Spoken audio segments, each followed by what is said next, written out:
Mike's Daily Podcast. Episode 1175. Hello, it's Mike Matthews. Welcome to Cafe Anyway and Mike's Daily Podcast. We're here at this restaurant located somewhere in Podcast. Is it a restaurant? Is it a cafe? Do we serve everything and anything? Yes, we do. And we serve a slight little bit of sarcasm and some informative news for you and Mike's Daily Podcast. Just interesting podcasting stuff overall for you. And today we have Chely Shoehart, Mike's Daily Podcast, Floyd the Floorman, and John Deere, the engineer. There was something to me that was not quite clear in the Star Trek 50th anniversary year with the Star Trek Beyond movie that came out. There was no Alice Eve, the beautiful blonde from the second movie they made, Mike's Daily Podcast. What was it, Star Trek Wrath of Khan, or what was the one with Benedict Cumberbatch? Remember the blonde girl in that? Well, Mike, she wasn't in the third movie, Daily Star Trek Beyond Podcast. And it turned out it was because Simon Pegg said there wasn't any room for her. Simon Pegg, who wrote he's Scotty. He wrote the last Star Trek movie because the guy, I guess, is really, really talented, and he's not doing those goofy, wonderful Shaun of the Dead type movies anymore. And what was the other one? Hot Fuzz and At World's End. No, whatever that one was called. He is now writing movies, and he said there was no room for Alice Eve, and he said, well, maybe next movie. Because they didn't just want to have her be on and not do anything, or kill her off. They didn't want to do that yet. So that cleared that up. And I still haven't seen it, actually. So I've just talked about a movie I haven't seen. Per usual. What is the deal with Mousey culture? I just did a total Seinfeld edit. What's the deal? What is the deal? No, you watch television, and there are no women anymore. It's all mousy girls all the time. I was watching something with and I'm going to make a statement here that's going to make some of your heads spin, but okay, I kind of think that, oh, look who just walked in. Hi, Mike Matthews, it's Chely Shoehart, gift shop supervisor. I'm Mousey. There's nothing wrong with being mousy. I'm just saying that there's an overglut of mousy women on TV, and I miss the Kathie Lee Giffords. What? Yeah, Kathie Lee Gifford. She's kind of more of a woman. She's older. She's had a family. She's dealt with marital stress. She lost a husband. She's been through life. She's a woman.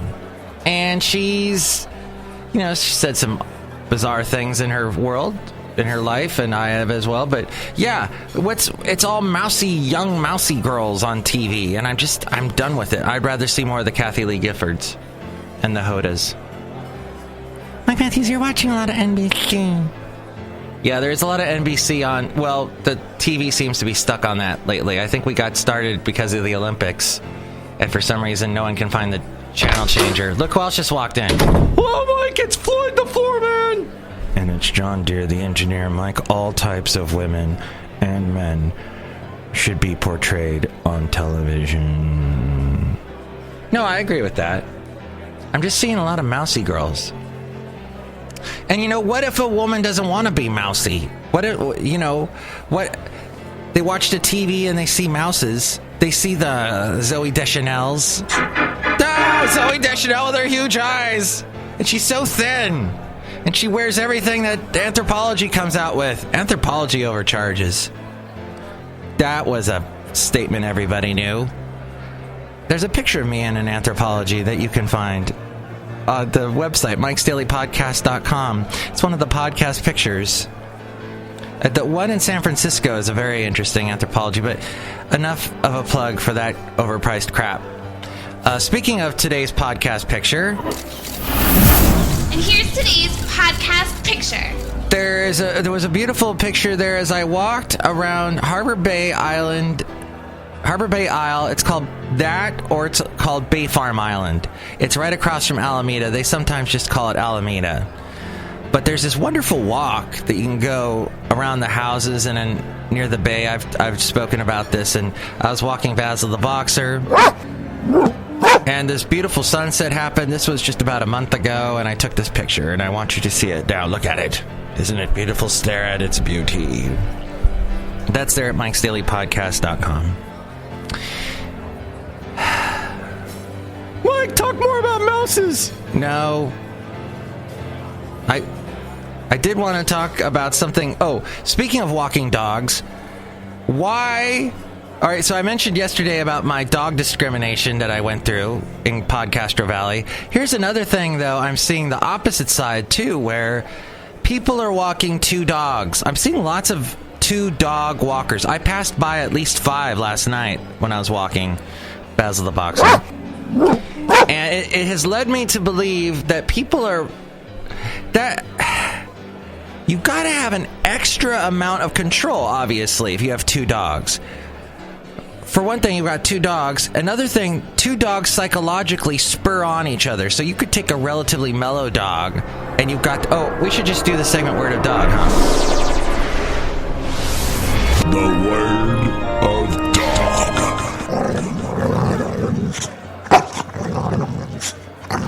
When a shot putter is about to throw their shot put, doesn't it look like they're talking on a cell phone before they throw the shot put? They got the thing up to their ear, and they're kind of like, uh-huh, yeah, okay, I gotta throw you. Ugh. What I'm saying is that when you're walking a dog, I have to tell you, if you have 2 dogs, I'm not a big fan of owning 2 dogs. I think that dogs, when they've got another dog there, they kind of get distracted, and they become a little unruly. So many situations I hear of where dogs are acting unruly and completely unmanageable, and people are like, I never want a dog again. It's because they get 2 dogs. They get 1 dog, and then they're like, oh, that dog's lonely, I gotta get it company, and they get it a second dog. But the problem is they become so doggish with that situation. If you're just with the dog, if it's just you and a dog, the dog gets into your rhythm. They start to understand the human life. They love consistency. They get into your repetition, what you do day in and day out, and they like that. But when the extra dog is there, it's like, I don't know what I'm doing, craziness. But even if you have kids, it's good to just have 1 dog, not 2. 1 dog. And then, the dog, it gets to know the kids, gets to know you, and becomes part of the family. That's what they do. They adapt. But with another dog, it gets pulled back into that wild, crazy dogness.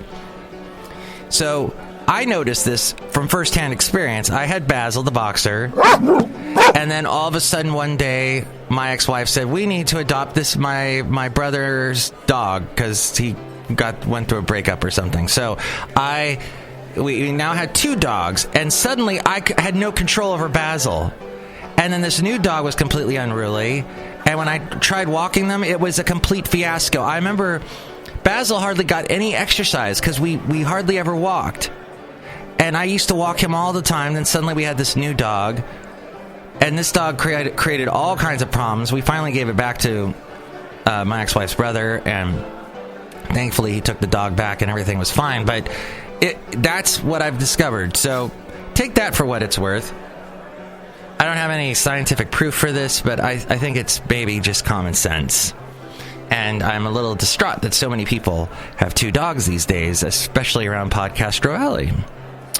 So anyway, you can find Cafe Anyway. You can find all those podcast pictures and stuff. Oh, yeah, the wonderful link to Amazon Anyway. That's there. Click on that Amazon link, buy whatever it is you're going to buy, and that helps us out. It doesn't change the way you shop.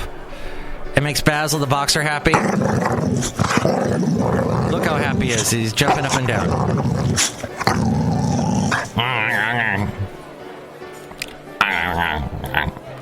And then also there's the link to PayPal if you'd like to help donate. You'll get a special greeting from all the Cafe Anyway characters, even Basil the Boxer.